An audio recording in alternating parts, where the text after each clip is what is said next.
When institutions move, they don't tweet about it. They don't brag. They don't chase green candles. They accumulate in silence. BlackRock doesn't FOMO. Fidelity doesn't jump into breakouts. Sovereign wealth funds don't buy meme coins. They move first, they move quietly, and they move with purpose. And here's the part retail never sees. By the time the headlines hit, the move is already over.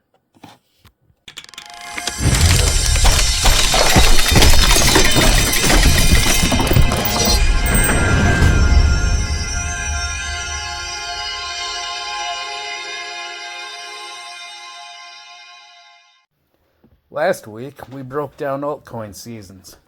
How liquidity rotates from majors to mid caps to micro caps. But rotation doesn't start with retail. It starts with the giants. Institutional capital, ETF issuers, hedge funds, sovereign reserves, corporate treasuries. These players don't chase hype, they create it. Today, we're decoding who institutional money actually is, who retail actually is, and how their behaviors collide to shape every cycle.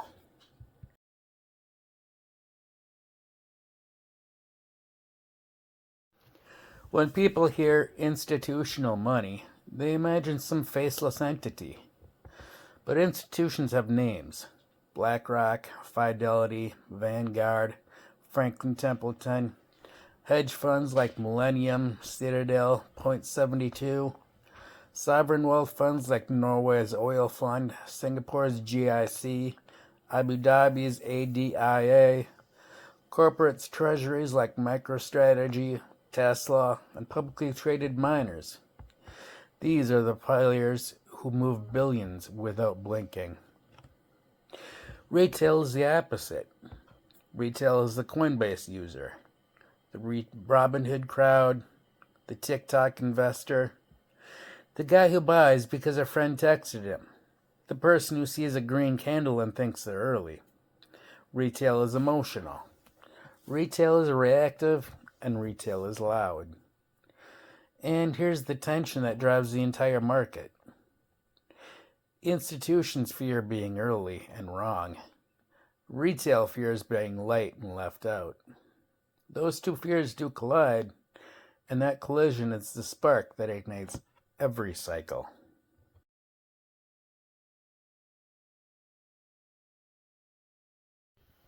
Now, ETFs are the cleanest example of institutional identity. BlackRock isn't wiring money to Binance. Fidelity isn't setting up MetaMask. Vanguard isn't bridging to Solana. They buy through ETFs because ETFs fit their world. Compliance, custody, reporting, liquidity. And when these giants buy, they don't buy a little. They buy in waves. They buy systematically. They buy without emotion. Retail sees a pump and thinks, we're mooning. Institutions see a discount and think, we're accumulating. Look at early 2021. While retail panicked under 20,000, institutions were quietly loading up through OTC desks and custodial channels. Then the headlines hit. Then the influencers woke up. Then the FOMO started. Retail didn't spark the rally. Retail amplified the rally. Institutions are already built.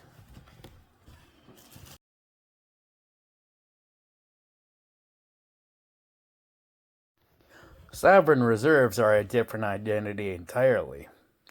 These are nations, governments, central banks. They don't buy Bitcoin because it's trendy. They buy it because it's strategic. El Salvador made it public. Others won't. When a sovereign wealth fund accumulates, it's slow, steady, and invisible. By the time a country announces they've added Bitcoin to their reserves, it's not the beginning of their position. That's the end of their accumulation phase.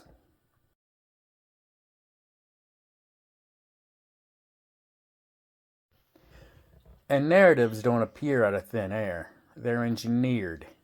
Institutions shape narratives through research reports, media partnerships, analyst coverage, policy influence, and ETF marketing cycles.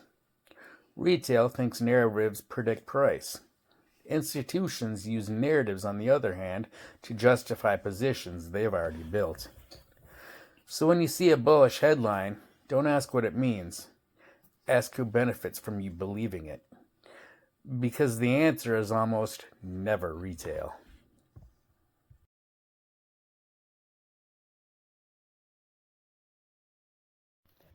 Retail isn't the architect of the cycle. Retail is the accelerant. Retail brings the volatility. Retail brings the momentum. Retail brings the euphoria that lets institutions exit quietly while everyone else celebrates. Institutions accumulate early. Retail amplifies late. And when those two forces collide, silent accumulation meeting loud speculation, that's when the cycle ignites. That's the moment everything accelerates. That's where fortunes are made and lost.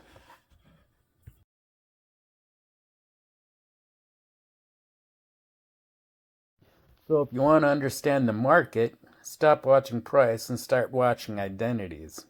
When BlackRock buys, it shows up in ETF inflows. When sovereigns buy, it shows up in the long-term holder supply.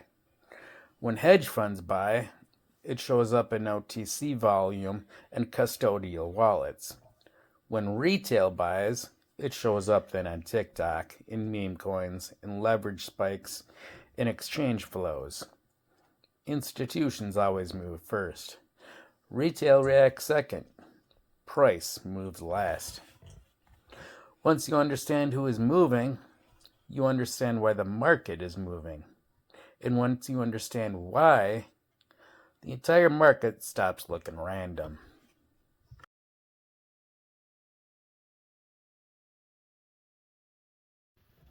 So, institutions move first. Retail amplifies late. But neither control the ignition point. Every cycle has a trigger. A moment when silence breaks, liquidity floods, and everything accelerates. It's not always obvious. It's not always loud. Sometimes it's a policy shift. Sometimes it's a sovereign move. Sometimes it's a single ETF approval that flips the entire market. So next week, we're dropping the suspense. The next cycle trigger. What could ignite 2026? And why the setup is already forming. Subscribe now to follow the arc and stay locked.